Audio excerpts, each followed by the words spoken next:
പ്രശസ്ത സംവിധായകനും നടനുമായ പി ഭാരതി രാജ അന്തരിച്ചു. ചെന്നൈയിലെ വസതിയിൽ വച്ചായിരുന്നു അദ്ദേഹത്തിന്റെ അന്ത്യം. വാർദ്ധക്യ സഹജമായ അസുഖത്തെ തുടർന്ന് വിശ്രമത്തിലായിരുന്നു.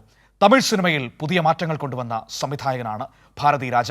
അവരുടെ നവതരംഗത്തിന് തുടക്കമിട്ട സംവിധായകൻ എന്ന് വേണമെങ്കിൽ നമുക്ക് അദ്ദേഹത്തെ വിളിക്കാം. മണ്ണിന്റെ മണമുള്ള സിനിമകൾ തമിഴകത്തിന് സംഭാവന ചെയ്ത അതുല്യനായ കലാകാരൻ. അദ്ദേഹം യാത്ര പറഞ്ഞു പോയിരിക്കുന്നു. ന്യൂസ് ഡെസ്കിൽ നിന്ന് ശ്രീലേഖ കൂടി ചേരുകയാണ്. ശ്രീലേഖ, തമിഴ് സിനിമയിൽ പുതിയ മാറ്റങ്ങൾക്ക് തുടക്കമിട്ട സംവിധായകനാണ് ഭാരതി രാജ. അതുവരെ തമിഴ്നാട് കണ്ടിരുന്ന ഈ ഒരു നാടക സ്വഭാവമുള്ള ചലച്ചിത്രങ്ങളിൽ നിന്ന് മണ്ണിന്റെ മണമുള്ള മണ്ണിലേക്ക് തമിഴ് സിനിമയെ ഇറക്കിക്കൊണ്ടുവന്ന സംവിധായകൻ. നിരവധി മാറ്റങ്ങൾ, അതായത് തമിഴ്നാട്ടിൽ 4 പതിറ്റാണ്ടോളം അദ്ദേഹം സിനിമയിലുണ്ടായിരുന്നു. തമിഴ്നാട്ടിൽ ഈ ഒരു 4 പതിറ്റാണ്ട് സിനിമയിൽ ഒത്തിരി മാറ്റങ്ങളിലേക്ക് നയിച്ചൊരു സംവിധായകനാണ് അദ്ദേഹം. പക്ഷെ പുതിയ തലമുറയ്ക്ക് അദ്ദേഹത്തെ കൂടുതൽ പരിചിതമുള്ളത് ആക്ടർ എന്ന നിലയിലാണ്.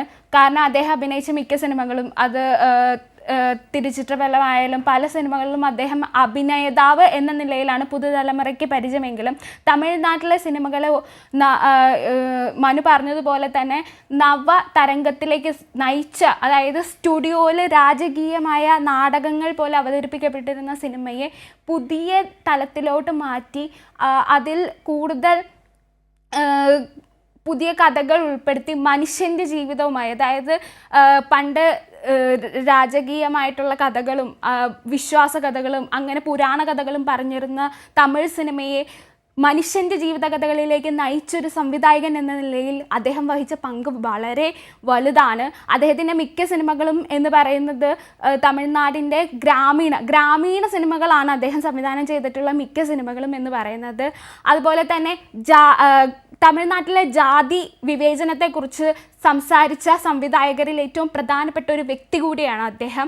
തമിഴ് സിനിമയിലെ തങ്ങളുടേതായ വ്യക്തിത്വത്തെ, അതായത് തമിഴ് സംസ്കാരത്തെ എടുത്തു കാണിച്ചുകൊണ്ടും ഇപ്പോൾ തമിഴ് സിനിമയിലൊക്കെ ഏറ്റവും വിമർശനം നേരിടുന്ന ഒരു കാര്യമാണ് തമിഴ്നാട്ടിലെ സ്ത്രീകൾക്ക് അവസരം നൽകാതെ വെളുത്ത നിറമുള്ള പെൺകുട്ടികൾക്ക് അവസരം നൽകുന്നു. പക്ഷെ അദ്ദേഹം തൻ്റെ സിനിമകളിൽ അങ്ങനെ മിക്കപ്പോഴും തമിഴ് ജനതയുടെ യഥാർത്ഥ രീതിയിലുള്ള തമിഴ് പെൺകുട്ടികൾക്ക് കൂടുതലായി അവസരം നൽകുകയും അതായത് പുതിയതായി വരുന്ന ആക്ടേഴ്സിനെയും കൂടി ഉൾപ്പെടുത്തിക്കൊണ്ടുള്ള സിനിമാ രംഗങ്ങളായിരുന്നു അദ്ദേഹം പലപ്പോഴും അവതരിപ്പിച്ചിട്ടുള്ളത്. അദ്ദേഹം തന്നെ ഒരുപാട് പുതിയ ആക്ടേഴ്സിനെ അവതരിപ്പിച്ചിട്ടുണ്ട്. കാർത്തിക്, അതുപോലെ തന്നെ രാധ, അതുപോലെയുള്ള വിജയശാന്തി അങ്ങനെ പോലുള്ള നിരവധി ആക്ടേഴ്സിനെ സിനിമയിലേക്ക് കൊണ്ടുവന്നത് നമ്മുടെ ഭാരതി രാജയാണ്. ഭാരതി രാജയ്ക്ക് ശരിക്കും നമ്മൾ അദ്ദേഹത്തെ 2004 പരമോന്നത ബഹുമതിയായ പത്മശ്രീ നൽകി ആദരിച്ചിട്ടുണ്ട്. അദ്ദേഹം കന്നഡ സിനിമയിൽ നിന്നാണ് സിനിമാ മേഖലയിലേക്ക് തുടക്കം കുറിക്കുന്നത്.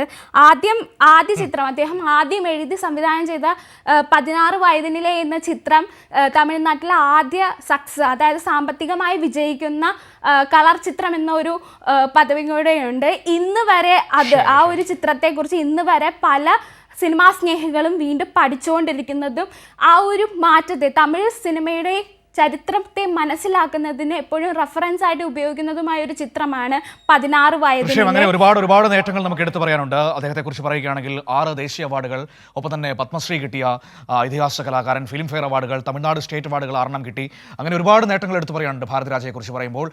കിഴക്ക് പോകും റെയിൽ എന്നൊക്കെ പോലുള്ള സിനിമകളൊക്കെ ഇപ്പോഴും നമ്മുടെ മനസ്സിൽ നിന്ന് മാഞ്ഞിട്ടില്ല. അതുപോലെ തന്നെ 16 വയതിനിലെ, അങ്ങനെ സിഗപ്പ് റോജാക്കൾ, അല്ലേ, എത്രയോ പടങ്ങളാണ് അദ്ദേഹത്തെക്കുറിച്ച് പറയുമ്പോൾ വരുന്നത്. തമിഴ്നാട്ടിലെ ഈ രാജാപ്പാട്ട് സിനിമകളിൽ നിന്ന് മോചിപ്പിച്ച സംവിധായകനാണ് ഭാരതി രാജ.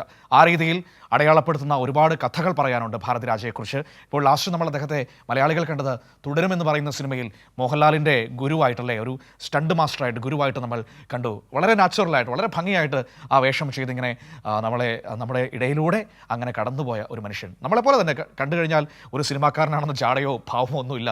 ഒരു സാധാരണക്കാരനെ പോലെ നമ്മുടെ ഇടയിൽ ജീവിച്ച് നമ്മുടെ മനുഷ്യരെ കഥാപാത്രങ്ങളാക്കി പടങ്ങൾ നൽകിയ ഒരു സംവിധായകൻ യാത്ര പറഞ്ഞു പോകുന്നു.